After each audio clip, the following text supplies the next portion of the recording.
मित्रांनो, बाजार समितीमध्ये शेतकऱ्याच्या मालाला भाव कोणत्या निकषावर देतात किंवा दिला गेला याचं अजून मला उत्तर मिळालेलं नाही. काल कृषी उत्पन्न बाजार समितीमध्ये मी स्वतःचा माल घेऊन गेलो असताना तिथे माझ्या बाजूला एक शेतकरी होता. साधारणपणे 45-50 वर्षाचं वय त्याचं होतं. त्यांनी त्याच्या घरून सोयाबीन आणलं, एका जातीचं सोयाबीन, एका शेतात झालेलं सोयाबीन.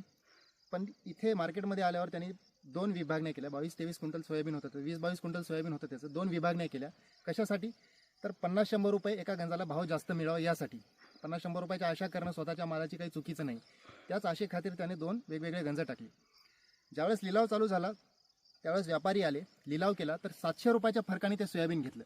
साधारणपणे एका सोयाबीनला एका गंजाला भाव दिला 5,000 आणि दुसऱ्या गंजाला दिला 5,700. सोयाबीन एका क्वालिटीचं, एका दर्जाचं, एका मालकाचं, एका शेतातलं आणि एका बॅकीला म्हणजे एकाच जातीच्या बॅकीला झालेलं एवढा सगळा माल होता. हे स्वतः शेतकऱ्यांनी मला सांगितलं. एवढा मोठा फरक कुणाच्या चुकीमुळे, कशासाठी? शेतकऱ्यांनी जेव्हा दाद विचारली तर व्यापाऱ्यांनी सांगितलं की दोन्ही सोयाबीनमध्ये खूप फरक असल्यामुळे एवढा मोठा फरक पडला. शेतकऱ्यांनी सांगितलं की सारखं सोयाबीन आहे, एकाच बॅकीला झालेलं सोयाबीन आहे, एकाच मालकाचं सोयाबीन, एका शेतात झालेलं सोयाबीन. मित्रांनो, यात चूक कोणाची आहे? कृषी उत्पन्न बाजार समितीमध्ये आपला माल घेऊन गेलेल्या मजबूर शेतकऱ्याची आहे का त्याच्या मजबुरीचा फायदा घेऊन मनमानी भाव देणाऱ्या व्यापाऱ्याची?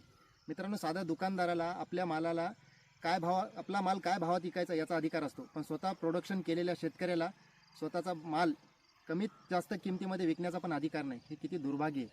मित्रांनो, शेतकऱ्यावरचे अन्याय कधी थांबतील? गपगुमान तो शेतकरी तो भाव घेतला आणि आपल्या घरी गेला.